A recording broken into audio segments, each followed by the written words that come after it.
کھا لینے کے بارے میں کیا حکم ہے؟ یہ تو بڑا لپیٹ کر کیا ہوا سوال ہے اور خطرناک اس کے اندر ایسے نکات ہیں کہ ان کو اگر نظر انداز کریں گے تو کئی قسم کی جماعت میں رسمیں پھیل جائیں گی۔ اب آپ کہیں گے کہ چونکہ اس کا جائز ہے تو ہمارے لیے کیوں ایسا جائز نہیں؟ ہم نے ان رسوم کے خلاف جہاد کیا ہے اور کرتے رہیں گے جو اسلام میں حضرت صلی اللہ علیہ وسلم کے قائم فرمودہ معاشرے اور تہذیب کے بعد راہ پا گئیں، اور مختلف زمانوں میں مختلف قومی تاثرات نے اسلام کے طرز زندگی میں داخل ہو کر ان پر اثر چھوڑے۔ یہ جتنی رسمیں آپ نے بیان فرمائی ہیں یہ تمام وہی ہیں جن کا کوئی وجود حضرت اقدس محمد مصطفیٰ صلی اللہ علیہ وسلم کے زمانے میں نہیں تھا، نہ آپ کے خلفاء کے زمانے میں تھا، راشدین خلفاء کے زمانے میں، نہ ان صدیوں میں پایا جاتا ہے جو روشن صدیاں ہیں۔ بس یہ کہنا کہ چونکہ کھانا خدا کے سوا کسی اور کے لیے نہیں کیا جا رہا اس لیے وہ حرام نہیں ہے، یہ ایک الگ بات ہے۔ حرام حلال کی بحث تو سر دست ایک طرف رکھیں، یہ سوال ہے کہ کیا ان رسوم کے خلاف جماعت احمدیہ نے جہاد کرتے رہنا ہے، چھوڑ دینا ہے؟ اگر جہاد کرنا ہے تو یہ ان کا کھانا کو کھا کر اس جہاد کے خلاف ایک کوشش شروع کرنے والی بات ہو جائے گی، اپنے جہاد کے سے متصادم رجحانات پیدا کرنے کا مسئلہ اٹھ کھڑا ہوگا۔ اب ایک طرف وہ ان کو کہیں یہ بہت بری بات ہے، دوسری طرف اس بری بات کے نتیجے میں آپ کو کھانے کو کچھ مل جاتا ہے تو آپ کھا لیں، یہ تو بہت ہی گھٹیا بات ہے۔ آپ ان سے کہیں کہ ہم اس وجہ سے ان کو جائز نہیں سمجھتے، مناسب نہیں سمجھتے کہ حضرت صلی اللہ علیہ وسلم کے قائم فرمودہ معاشرے میں ان چیزوں کا وجود نہیں تھا، ہمیں اسلام کی پاکیزہ نورانی اصلیت کی طرف لوٹنا چاہیے۔ لیکن اگر وہ غیر اللہ کے نام پر نہیں ہے، جبکہ بسا اوقات ہوتا ہے، اور یہ تفریق کرنا احمدیوں کے لیے عامت الناس کے لیے بہت مشکل ہو جائے گا، اس لیے ویسے بھی احتیاط اجازت نہیں دینی چاہیے۔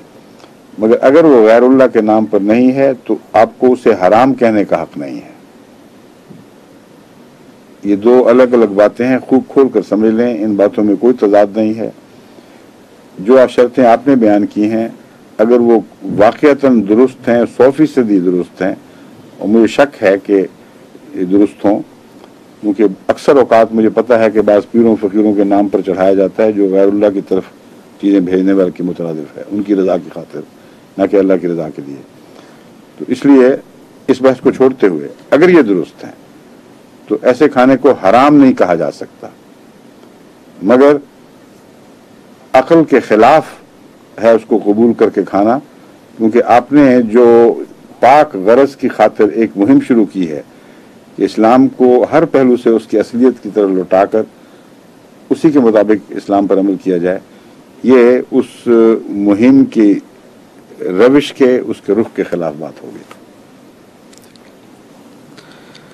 یہ ایک غیر احمدی وکیل کے 3 سوالات ہیں جو انہوں نے اپنے ایک دوست کو دیے کہ حضرت صاحب کو بھیجیں، وہ جواب دیں گے تو میں سنوں گا ٹی وی پہ۔ پہلا سوال یہ ہے کہ اجرائے نبوت کی ضرورت کیوں پڑی جبکہ حضرت صلی اللہ علیہ وسلم کی نبوت جاری ہے؟ اجرائے نبوت کا محاورہ یہاں کافی غلط فہمیاں پیدا کر سکتا ہے۔ اجرائے نبوت کی بحث نہیں ہے، بحث یہ ہے کہ حضرت صلی اللہ علیہ وآلہ وسلم کے وصال کے بعد زمانے نے اسلام سے جو کچھ کرنا تھا اور زمانوں کے ہاتھوں اسلام کو جو غضن پہنچنے تھے اور نقصان پہنچنے تھے، ان کا کیا علاج قرآن اور حدیث تجویز کرتے ہیں۔ کیا امتی نبی آ سکتا ہے یا نہیں آ سکتا؟ اس لیے اجراء کے نئے مسئلے کی بحث ہی غلط اور بے تعلق ہے۔ اگر اصلاح کے ذرائع میں سے جو 4 ذرائع بنیادی ہیں، صالح، صدیق، شہید اور نبی، اور ان کے درمیان مجددین کا بھی ایک سلسلہ ہے، या बहुत से मरातब हैं जिनके आप मुख्तलिफ उन्वान मुकर्रर कर सकते हैं। क्या इस्लाह का सबसे कवी ज़रिया नबूवत है कि नहीं है? क्या खुदा ताला के नज़दीक कभी उम्मत मोहम्मदिया को दोबारा नबूवत के सबसे अक़वा और सबसे ज़्यादा मौसर ज़रिया इस्लाह के इस्तेमाल की ज़रूरत पेश आनी थी कि नहीं? ये बहस है सिर्फ। अगर ये ज़रूरत पेश आनी थी तो फिर उसके ख़िलाफ़ खुदा ताला के खुद इक़दाम उठाना बैद ज़क़ल है। अगर ज़रूरत पेश आनी थी तो उस ज़रूरत के लिए खुदा ताला ने ज़रूर कोई गुंजाइश रखी होगी, वरना ये अल्लाह ताला की अक्ल कुल के ख़िलाफ़ है कि जानता था कि ज़रूरत हक़्क़ा पेश आएगी कि एक बहुत बड़े फितने और बहुत बड़ी तबाही अखलाकी गिरावट के इस्लाह के लिए आम मुजद्दिद की नहीं बल्कि एक नबीउल्लाह की ज़रूरत पेश आएगी, और इस इल्म के बावजूद उसे बंद करके ख़त्म कर दे। अगर ये कर देता तो फिर इजरा की बहस उठती कि अब इसे इजरा कैसे किया जाए। बस अहमदी उस इजरा के कायल ही नहीं है जिसकी तरफ आपने इशारा फरमाया है। उस इजरा के गैर अहमदी मौलवी कायल हैं और 100% कायल हैं।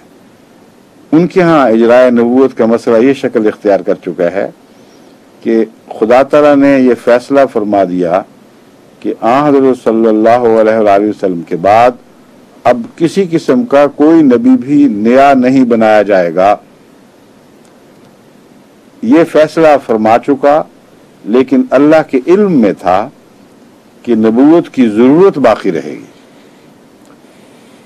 अब आप साहिब इल्म हैं, वकील हैं, दलाइल को समझते हैं, अब ज़रा गौर तो करके देखिए कि ये क्या मसला उठ खड़ा हुआ है।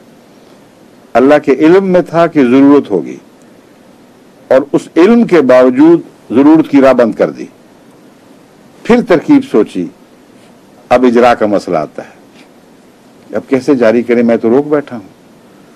तो फिर खुद सोचा कि फिर एक और रास्ते से इस तरफ से क्यों ना आ जाएं ताकि वो बंद अपनी जगह कायम रहे और ऊपर से नाली निकाल के दूसरी तरफ फिर उस दरिया को जो खुश्क कर दिया गया था फिर जारी कर दिया जाए। ये है इजरा। और वो इन्होंने इस तरह की तरकीब सोची कि पुराने नबी को क्यों ना ले आऊं। अल्लाह ताला ने ये सोचा, बंद मुकम्मल है। खातमुन नबीयीन का ये माना है कि उम्मती नबी भी नहीं आ सकता। ये तर्जुमा है ना, पहले तर्जुमा करते हैं और ये इनका तसव्वुर है। बंद मुकम्मल हो गया। अब अल्लाह को पता था आगे फिर पानी की जरूरत पड़नी है, जमीनों की सैलाबी की जरूरत पड़ेगी। मैं तो मुकम्मल बंद बाद बैठा हूँ, एक जर्रा भी इसमें से बाहर नहीं निकल सकता, क्या करूँ। फरमाया इजरा तो करना ही करना मैं। इसलिए यूं करते हैं कि बंद से पहले के पानी में से एक नाली खोद कर इतनी बड़ी नाली बनाई जाए कि उम्मत मोहम्मदिया के तमाम मसाइल कुल्लियतन एक नबी के जरिए हल करवा लिए जाएं, और वो नबी कामिल गुलाम हो, कामिल ताबे हो मोहम्मद रसूलुल्लाह का, तो गोया शरीयत मोहम्मदिया दोबारा उसके जरिए दूसरी तरफ नाजिल कर दी जाए। ये है इजराए नबूवत। आप मुझसे पूछते हैं इजरा के क्या, मैं तो कहता हूँ इजराए नबूवत का इन मानों में कोई जवाज नहीं है। ये खुदा ताला की अक्ल कुल पर हमला करने के मुतरादिफ है। हाँ, हम ये मानते हैं कि अल्लाह ताला ने कोई ऐसा कदम अकीदे के दायरे में या अमल के दायरे में ना कभी उठाया, ना वो उठा सकता है, जो उसके आइंदा के इल्म से कि क्या क्या होना है मुतसादिम हो। इसलिए उसे किसी इजरा वगैरह की जरूरत नहीं रहती। कान को दूसरी तरफ से पकड़ने का मसला बेवकूफ़ इंसानों से ताल्लुक़ रखता है, अल्लाह ताला से नहीं। बस हमारे नज़दीक कुरान करीम में इन मसाइल का हल मौजूद था, इसलिए इजरा की क्या बहस हुई। सूरह निसा की वो आयत क्यों नहीं पढ़ते आप, वमन युतिइल्लाह वर रसूला फउलाइका मअल्लज़ीना अनअमा अल्लाहु अलैहिम मिनन नबिय्यीन वस्सिद्दीक़ीन वश्शुहदाए वस्सालिहीन। ये 4 मरातिब हैं, नबी का मर्तबा, सिद्दीक का, शहीद का, सालिहीत का।